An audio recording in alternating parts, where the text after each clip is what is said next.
Pawan Kalyan side Pithapuram కానీ భీమవరం కానీ భీమవరం అలాగ ఓడిపోయాడు. భీమవరాన్ని మళ్ళీ గంధసీని గారు ఒక డైనమండ్ దెబ్బకి తట్టుకోలేక పిఠాపురం వెళ్ళాడు. ఇక్కడ పోటీ చేయలేక, ఇక్కడ పోటీ చేస్తే ఓడిపోతాడని అర్థమైపోయి ఈ కార్యకర్తలు మనకు ఎలా చేయరు అని ఎక్కడ ఉన్న ఓటింగ్ ఉన్న అక్కడ ఎత్తుక్కున్నాడు. మళ్ళీ నేను సనాతన ధర్మం చేస్తాను అంటాడు.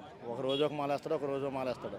అది కోడూరు ఒక అమ్మాయిని రేపు చేసిన ఎమ్మెల్యేకి దగ్గరికి వెళ్ళి ఏదన్నా ఉంటే ముందు చూసుకోవాలి, జనాల్లోకి రాకూడదు.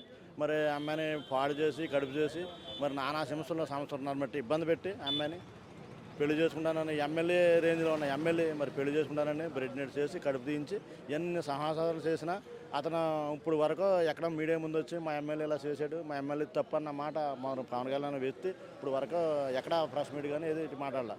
అమ్మాయిలను జోలికి వస్తే చంపేస్తాను, నరికేస్తాను, ఇది చేస్తాను, అది చేస్తాను అంటాడు. ఇప్పుడు వరకు పవన్ కళ్యాణ్ ప్రెస్ మీట్ పెట్టలేదు, పవన్ కళ్యాణ్ వ్యక్తి వాళ్ళు ఎక్కడ కనిపించలేదు. ఇప్పుడు వరకు వాళ్ళ ఎమ్మెల్యేలు విశ్వరాజం సాగిపోతుంది. ఏది చేసినా భూదానం చేసినా, మానభంగాలు చేసినా, రేప్స్ చేసినా, ఇంకోటి అత్యాచారాలు చేసినా, ఏది చేసినా పవన్ కళ్యాణ్ అన్న ఎమ్మెల్యేలు మంచ విచ్చలవిడిగా చేస్తున్నారు.